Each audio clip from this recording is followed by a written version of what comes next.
তাহলে আজকে যে আমার ছেলে আপনার ছেলে, আমার ভাই আপনার ভাই, আমার বোন আপনার বোন 14ই ফেব্রুয়ারি মানাতে পার্কে গিয়ে বসে আছে, এর জবাবটা কে দিবে?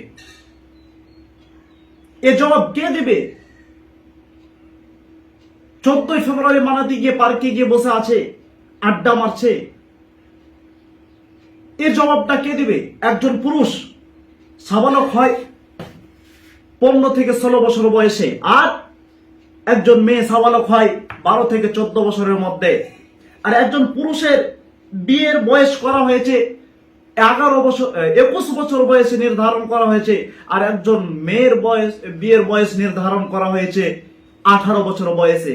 আর একজন ছেলের পড়াশোনা শেষ করতে মোটামুটি 24, 25, 26 বছর পার হয়ে যায়, আর একটা সুন্দর জব চাকরি খুঁজতে লেগে যায় আপনার 35 থেকে 40 বছর বয়স।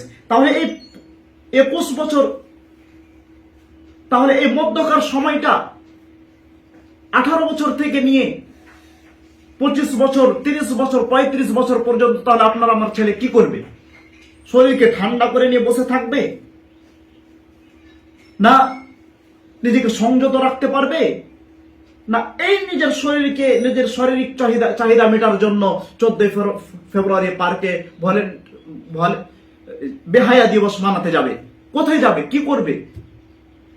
সম্মানিত উপস্থিতি, আল্লাহ রাব্বুল আলামিনের নবী বলছেন, যখন তোমাদের বাড়িতে কোনো ছেলে মেয়ে সাবালিকা হয়ে যায় তখন তাদের বিয়ে দিয়ে দাও।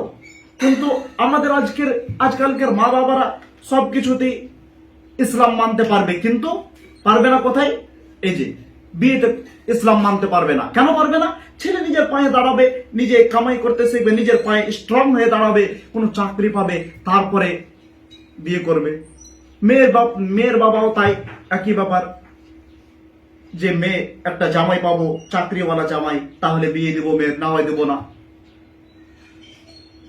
আপনি আজকে রুজির কথা ভাবছেন, একটা চাকরি করবে আমার ছেলে, তারপরে বিয়ে হবে। আপনি আজকে ভাবছেন, আল্লাহ রাব্বুল আলামিন পৃথিবী সৃষ্টি হওয়ার 50 বছর আগেই এই রুজির কথা, রুজির মালিক তিনি রুজির কথা লিখে রেখেছেন যে কখন কার রুজি কোথায় কিভাবে আসবে। আর আপনি আজকে ভাবছেন যে রুজি কোথা থেকে আসবে যদি বিয়ে দিয়ে দিই। সম্মানিত উপস্থিতি, রুজি কোথা থেকে আসবে আমি আপনি বুঝতে পারবো না, জানতে পারবো না, সেটা আল্লাহ রাব্বুল আলামিন দায়িত্ব নিয়ে রেখেছেন যে রুজির দায়িত্ব আমার। ব্রাদার ইসলাম, সবকিছুতে ইসলাম মানতে পারবো, বিয়েতে পারবো না, মা বাবার কথা।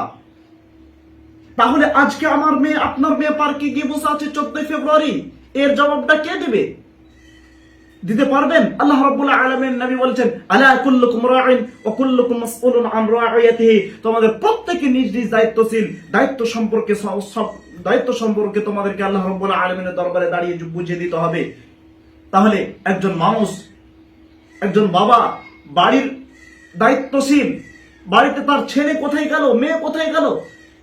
ছেলে 14ই ফেব্রুয়ারি, মেয়ে 14ই ফেব্রুয়ারি কোথায় গিয়ে বসে আছে, এর জবাবটা মেয়ের বাবাকে, ছেলের বাবাকে বুঝিয়ে দিতে হবে। তাহলে আপনি গার্জেন, তাহলে আল্লাহ রাব্বুল আলামিনের দরবারে আমি আপনি পার পাবো। নচেত দেখাবে তখন আল্লাহ রাব্বুল আলামিন কেমন 21 বছর আর 25 বছর আর নিজের পায়ে দাঁড় হওয়া। সম্মানিত উপস্থিতি, বলছিলাম সবকিছুতে যদি ইসলাম মানতে হয় তাহলে বিয়েতে কেন মানতে পারবো না? এই ছেলে আমার মেয়ে, আমার ছেলে আমার মেয়ে, এই কয়েক বছর 18 থেকে নিয়ে 35 বছর, 30 বছর পর্যন্ত নিজের গার্লফ্রেন্ডকে নিয়ে ঘুরে বেড়াবে নাকি?